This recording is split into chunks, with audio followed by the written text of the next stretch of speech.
안녕하세요. 건강한 목사의 Q&A입니다. 건강한 목사의 Q&A는 영상을 보면서 또는 신앙생활 하면서 생겨난 의문점이나 삶에서 겪는 여러 고민에 대해서 성경적인 원리와 저의 개인적인 의견을 이야기하는 시간입니다. 혹시 궁금한 부분이 있거나 고민이 있으신 분은 댓글을 달아주시거나 제 이메일 helsychurchandpastor@gmail.com으로 연락 바랍니다. 얼마 전 저에게 메일이 왔어요.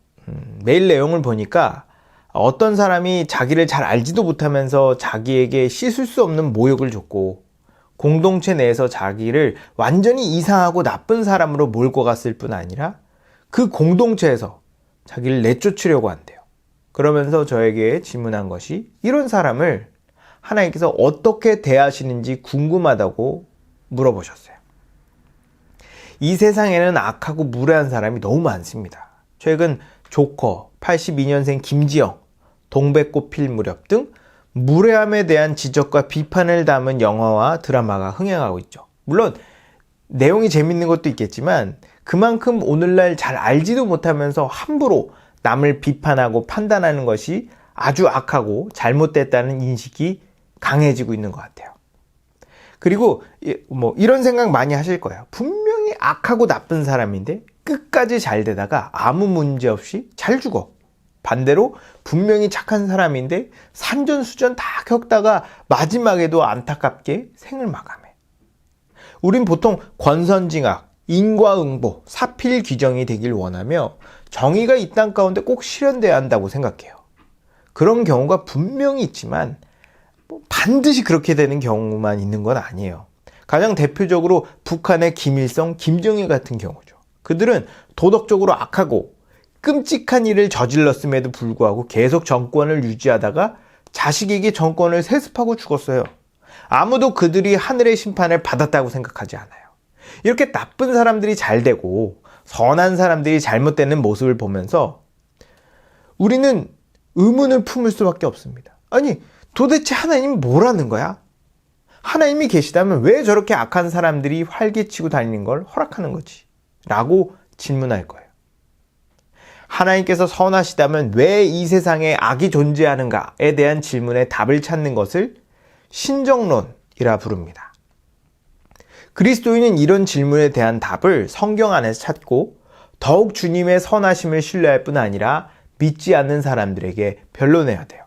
아무튼 저는 저에게 보내주신 메일 내용을 기반으로 못되고 무례한 사람들을 하나님께서 살아계실 때는 어떻게 다루시며 죽음 그 이후에는 어떻게 대하시는지 성경적인 원리와 제 의견을 말하도록 하겠습니다.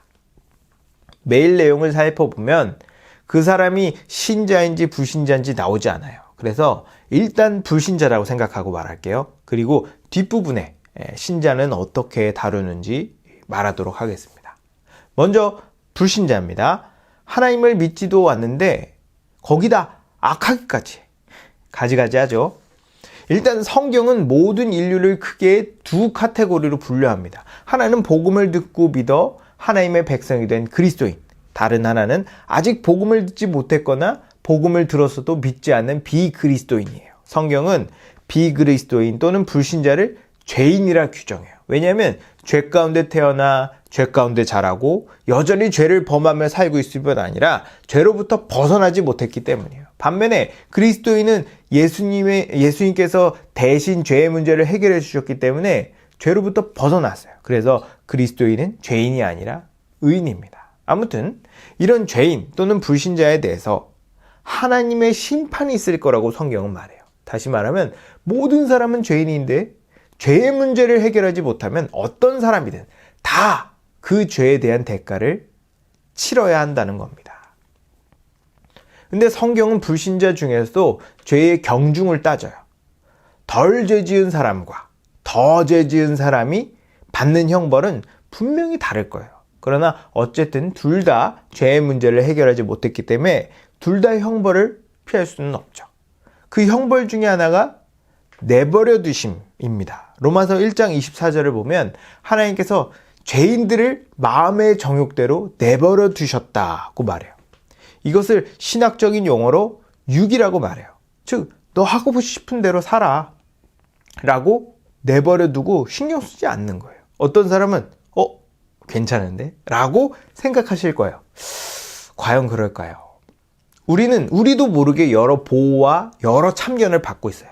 군대가 우리의 재산과 신변을 외로부터 보호하고 있고, 경찰이 국내에서 보호하고 있죠. 헌법을 통해서 우리의 기본권을 보호받기 때문에 나름 자유롭게 살아갈 수 있습니다.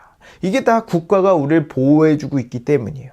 그러나 우린 이런 국가의 순기능은 잘 인식하지 못하고 국가가 못하고 있는 것만 눈에 들어오죠. 국가뿐입니까? 가정 안에서도, 친구들 사이에서도, 교회 안에서도, 여기저기에서도 우리 눈에 보이지 않는 간섭과 보호로 우리가 지금까지 존재할 수 있는 거예요. 근데 어느 순간 그 모든 보호를 다 제거한다고 생각해 보세요. 어린아이에게 부모가 없어. 도둑이 들어왔는데 경찰이 없어. 북한이 쳐들어왔는데 군대가 없어. 사기를 당했는데 고소할 법정이 없는 거예요. 유기는 하나님의 가장 큰 형벌 중에 하나입니다. 성경은 하나님께서 자신의 백성들, 즉 그리스도인을 눈동자같이 지키시고 주의 날개 그늘 아래 감추셨다고 말해요. 그리고 하나님께서 악한 자가 그를 만지지도 못하게 막는다고 말하죠. 우리가 아직 실상을 잘 모르고 육안으로는 보이지 않으니까 하나님의 인도와 보호를 잊고 사는데, 실제로 우리는 하나님의 엄청난 관심과 보호 아래 있습니다. 물론 하나님을 믿지 않는 자들도 어떤 면에서 하나님의 보호를 받아요. 하나님께서 국가와 가정, 그 외에 여러 공동체 안에서 신자든 불신자든 모든 사람이 동등하게 보호를 받을 수 있도록 은혜를 베푸시죠. 그렇지만 그리스도인이 하나님으로부터 받는 보호와 비그리스도인이 받는 보호는 질적으로 완전히 차원이 다릅니다. 예를 들면 자기를 낳아주고 아끼고 사랑하는 부모에게 보호를 받는 것과 교육과 지원도 제대로 받지 않는 낙후된 시설에서 최소한의 보호를 받는 고아를 비교해 보세요. 둘 다 먹이고 재우고 입히고 씻기겠죠. 근데 이걸 똑같이 보호받는다고 볼 수 있나요? 하늘과 땅 차이죠. 하나님의 보호가 없으면 그 사람은 망망대해에 표류하는 인생과 같습니다. 오늘날 이 시대는 아무런 기준도, 아무런 지침도 없는 시대예요. 그냥 내가 옳다고 여기고 내가 좋다고 여기는 게 기준입니다.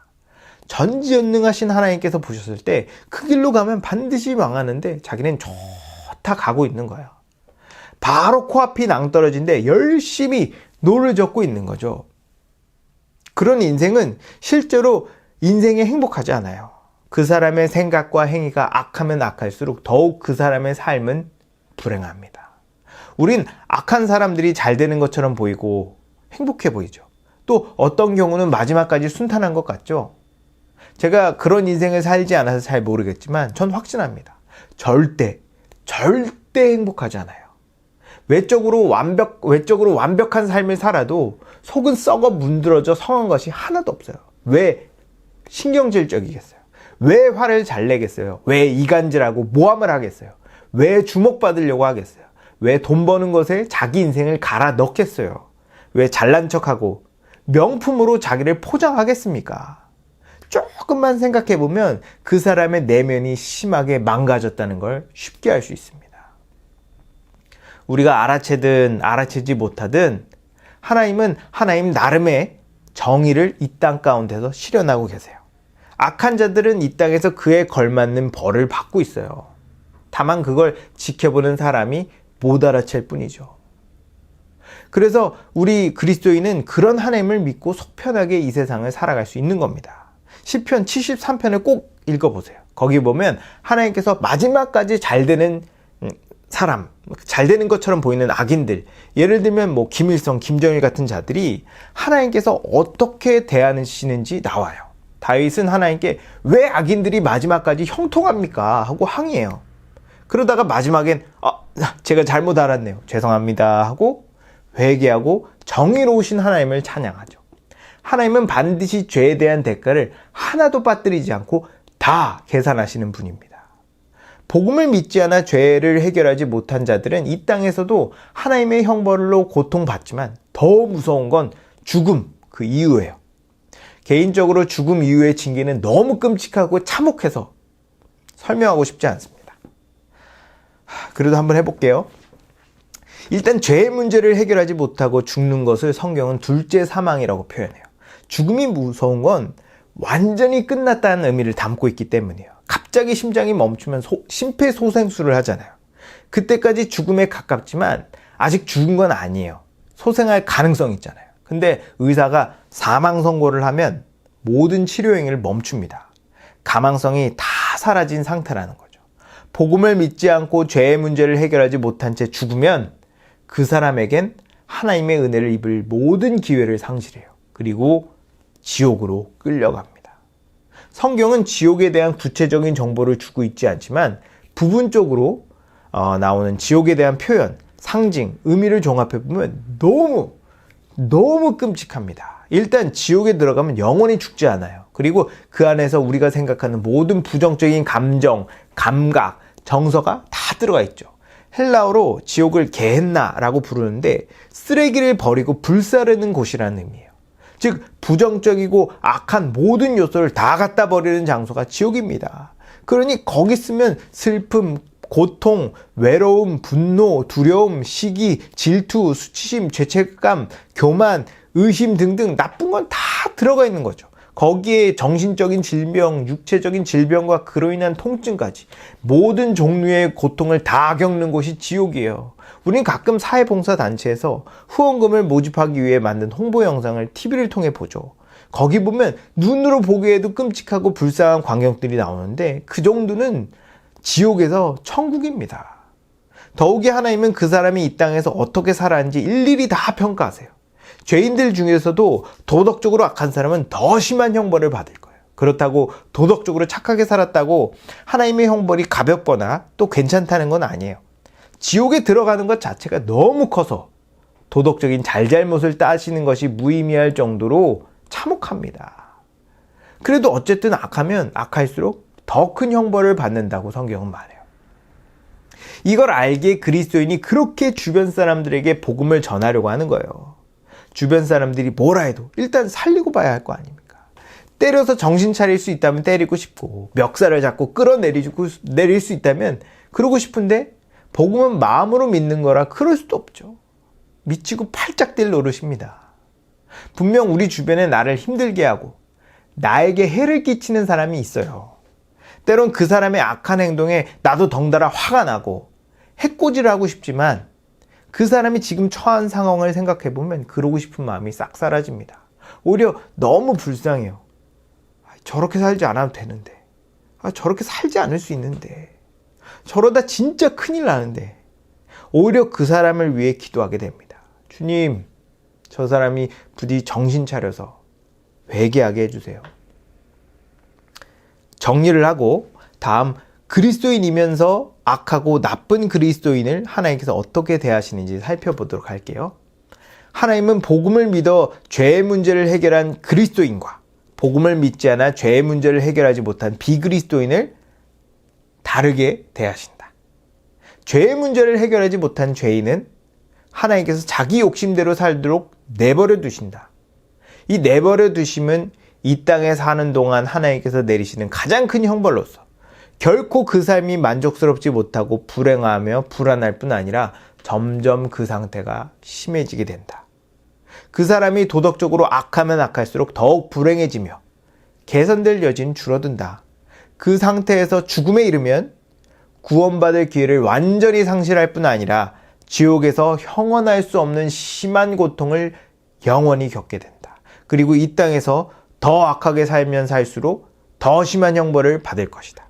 그러므로 우리는 상대방이 아무리 악하더라도 불쌍하게 여기고 그 사람이 회개할 수 있도록 기도해 줘야 한다.